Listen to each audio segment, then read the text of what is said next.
پر چڑھے اور ندا کی، یا عباد اللہ اجیبوا داعی اللہ وحجوا بیتا، اے اللہ تعالیٰ کے بندو اس کے بلانے والوں کو جواب دو اور اس کے گھر کا حج کرو۔ حضرت ابراہیم علیہ السلام کے منہ مبارک سے نکلے ہوئے آواز سب نے سنی، جو ارواح دنیا میں ابھی آئی بھی نہ تھی انہوں نے بھی سنی، تمام جہانوں کے باسی جو خوش نصیب تھے انہوں نے لبیک کہا۔ جس نے جتنی بار اس ندا پر لبیک کہا اللہ تعالیٰ اتنی بار اسے حج کی توفیق عطا فرمائے گا۔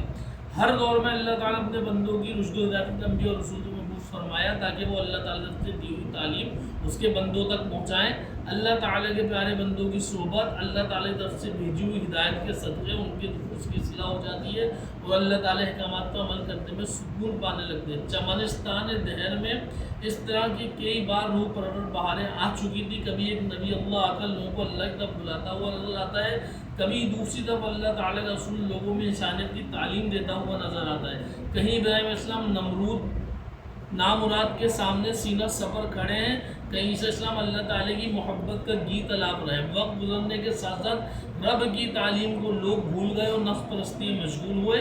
انسان کا نفس امارہ اسے ہمیشہ گناہوں کی طرف ابھارتا ہے، اس لیے یہ لوگ جب نیک صحبت سے محروم ہو جاتے ہیں تو اللہ تعالیٰ کی دی ہوئی تعلیم کو بھول جاتے ہیں۔ حضرت عیسیٰ علیہ السلام کو اللہ تعالیٰ نے آسمان پر اٹھا لیا، کئی سو سال بیت گئے، اس فرض کی ادائیگی کرنے والا کوئی نہ تھا۔ رفتہ رفتہ شیطانیت اپنا رنگ جمانے لگی، اللہ تعالیٰ کی وحدانیت کا تصور مٹ چکا تھا، عرب و عجم جہالت کے قید خانے میں بند ہو کر رہ گئے تھے، نیکی بدی کے سامنے بے بس ہو کر رہ گئی تھی، اخلاقی قدریں پامال ہو چکی تھی، اپنے ہی ہاتھوں سے بنائے ہوئے بتوں کی عبادت ہونے لگی تھی۔ اللہ تعالیٰ کے گھر خانے کعبہ میں 360 بتوں کی پوجا ہو رہی تھی۔ مرد عورت برہنہ ہو کر بیت اللہ شریف کا طواف کرنے لگے تھے۔ بیت اللہ شریف میں اللہ نے فریاد کی، یا اللہ میری تعمیر اس لیے کی گئی تھی کہ تیرے بندے جمع ہو کر تیری عبادت کریں، یا اللہ میرے حال پر رحم فرما، یا اللہ مجھے بتوں سے پاک فرما دے۔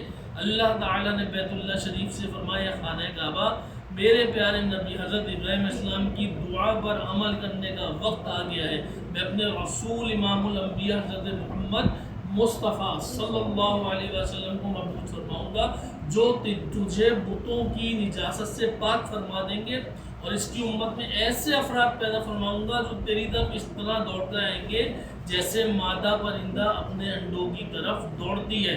پھر وہ دن بھی آ گیا جس کے انتظار میں آسمان کروڑوں سال سے انتظار میں تھا، انہی گھڑیوں کے انتظار میں ستارے آگ بھی نہ جھپک رہے تھے۔ وہ اللہ تعالیٰ کے محبوب تشریف فرما ہوئے جن کی نبوت کا ستارہ کبھی غروب نہ ہونا تھا۔ نبی کریم صلی اللہ علیہ وسلم تشریف لائے، تاریکی روشنی میں بدل گئی، اخلاقی اقدار پھر سے زندہ ہو گئی، زنا، شراب خوری، حرام خوری، سود خوری جیسی لانتیں ایک ایک کر کر مٹنے لگی، کفر اوندے منہ سجدے میں گر پڑا۔ حضور نبی کریم صلی اللہ علیہ وسلم نے قریش کو توحید اور رسالت کا درس دیا، کچھ لوگوں نے اس دعوت کو قبول کیا جبکہ بکثرت لوگ اس دعوت پر دشمن بن گئے۔ آپ صلی اللہ علیہ وسلم اور صحابہ کرام رضی اللہ عنہ کو بے پناہ اذیتوں کا سامنا کرنا پڑا۔ آخر اللہ نے ان سے آپ صلی اللہ علیہ وسلم نے صحابہ کرام کے ساتھ مدینہ منورہ کی طرف ہجرت فرمائی۔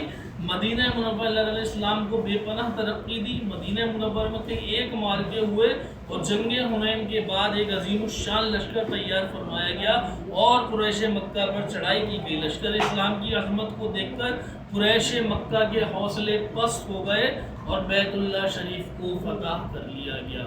وما توفیقی الا باللہ۔